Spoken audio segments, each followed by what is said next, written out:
This is Shelton Benjamin. This is Harley Race. This is Mick Foley. This is Mr. Wonderful Paul Orndorff. This is the Monster Abyss. This is Daniel Bryan. This is JBL, and you're watching the WWF. Be there live.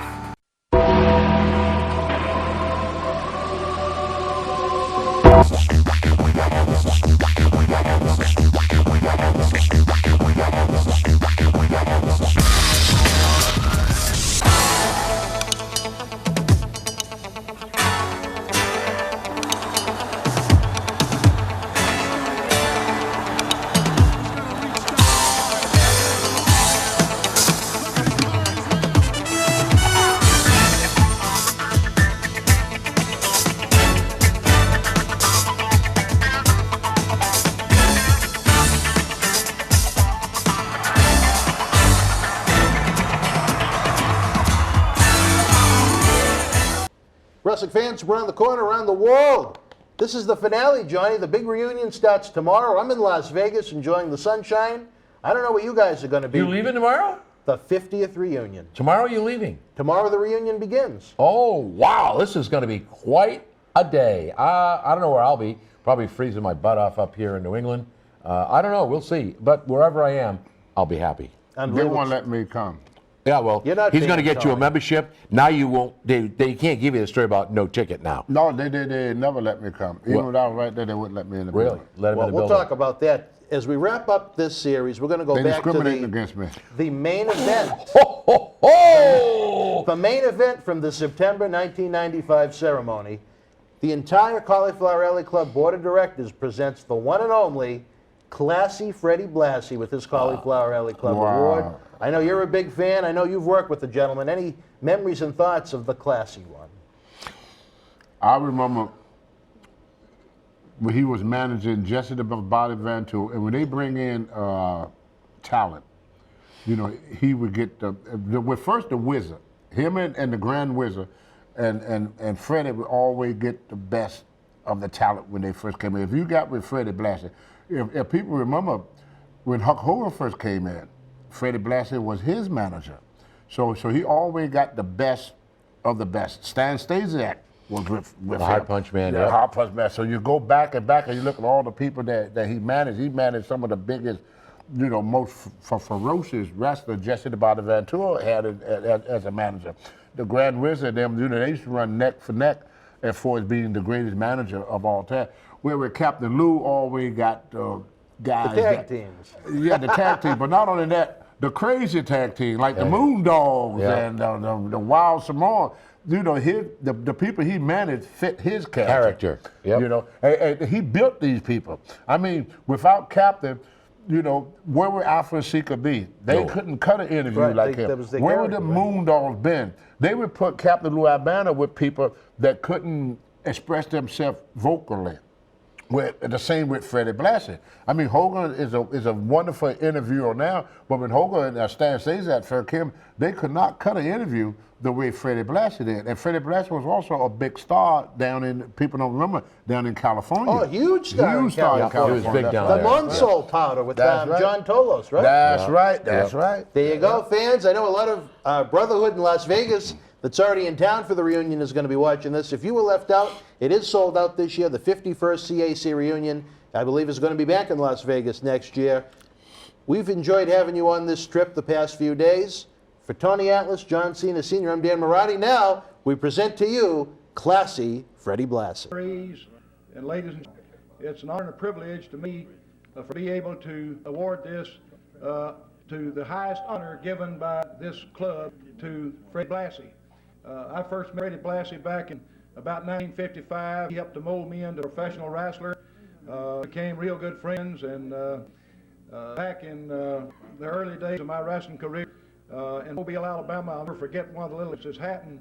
In about 1956, I was married. Of course, you know, Freddie was always known for ridding people and pulling tricks on people, and so I just married my wife, Chris, and we were in Mobile. We had 27,000 people at Lansing that night when they gave away the pink Cadillac, and of course, Freddie Blassie was on the card. And that day, I bought my first car, a new Cadillac, and I pulled up on a restaurant there. The matches were over, and I know Freddie Blassie was my new car. I didn't know what he was doing, whether he was looking at it or what. But anyhow, After it was over, I noticed the window in this new car. Back then we didn't have air conditioning. What happened was Freddie put some either gas or oil mustard in my car, and when my young me got in that car, we fell out on our backs, and I thought it was our eyes burning and all that. And of course, Freddie was out grinning, enjoying it and all that.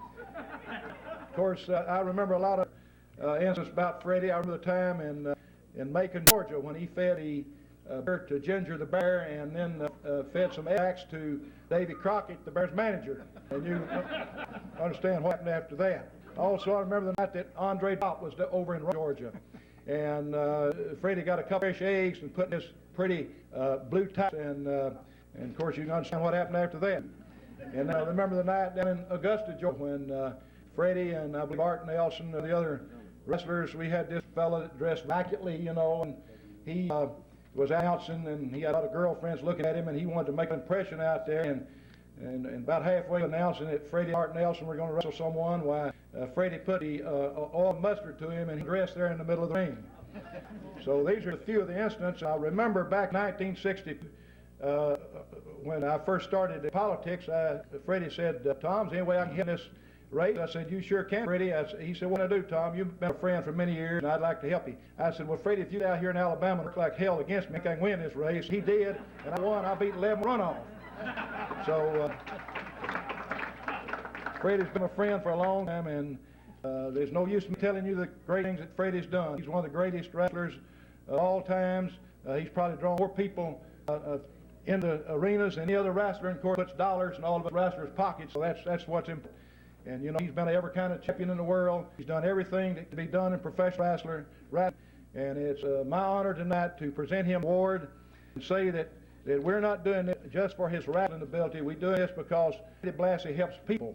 He's active in the Red Cross. He's active in the Salvation Army. He's active in the New York City Mayor's community, helping people. He helped me, and he's helped many others. He made a lot of money for all of us, as you know. He's a great person. He's got a heart of gold. I'm happy tonight that I present him with this award, the Mike Mazurki Award. And Freddie, it's good to be able to present you this award. Tom, I can't be to thank you enough. You're welcome.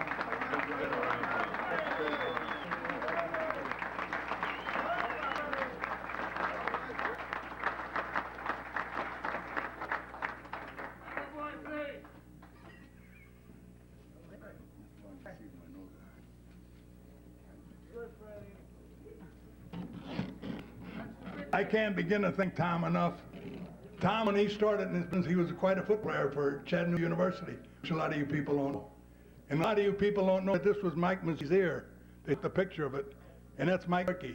And what a lot of you don't know is I know Pencil Neck Geek from St. Louis, Missouri. He went to Cleveland High School, and his father was one of his best friends, Martin. He was the greatest wrestling fan we had. I could just picture him sitting on his tractor, right? And this Pencil Neck Geek, he used to work in a shop once in a while himself. But then 21 years old, became the youngest world heavyweight wrestling champion NWA ever had. And I've seen his memorials with Bobby Mangoff, Steve Case.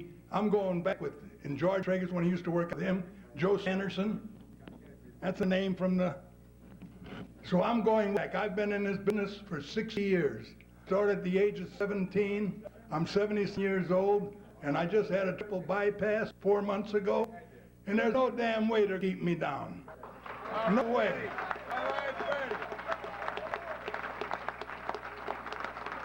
Because I want to miss associating with these people here, believe me.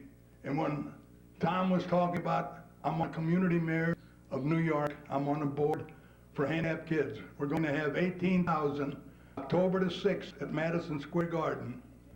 And I guarantee you those are things, I play Santa Claus every year. For Salvation Army, for WWF, anybody else that will harm me. This is going to be kind of skinny. I lost 30 pounds. But I won't gain it back because my wife over there, no, you should never marry a Japanese. She's still trying to eat me in World War II.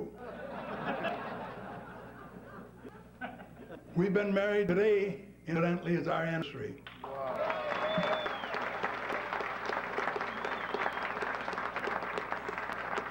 So this will be a day I'll always remember.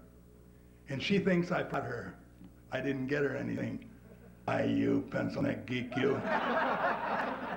What do you think that is? All right.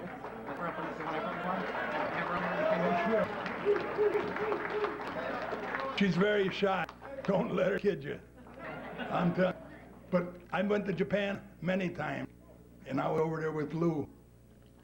He is a great asset to this business. And fellas, Rilla Monsoon, Pat Patterson. Patterson, I'll never forget the day I gave him a trip. Going from L.A., he was going to San Francisco. And I dropped him off in Bakersfield, California. And from then on, he went on and he made millions. Millions. You son of a...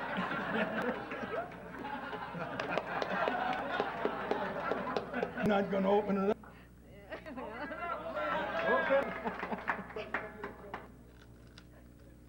It's nothing, Ma, just a little something. For being so nice.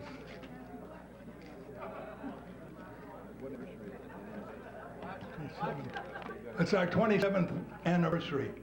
We were married September the 30th, 1968, in Santa Monica, California.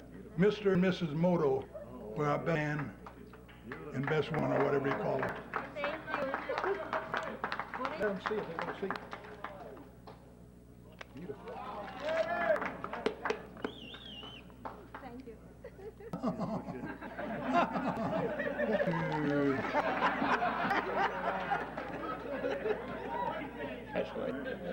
With fellas like we have right here, guarantee you, Cauliflower Alley Club will always be #1. Believe me. I'm sorry I missed you last year in Springfield, but I had kidney stones, and this year I had a damn heart attack. What the hell next year? I'll have to be looking for my prophet.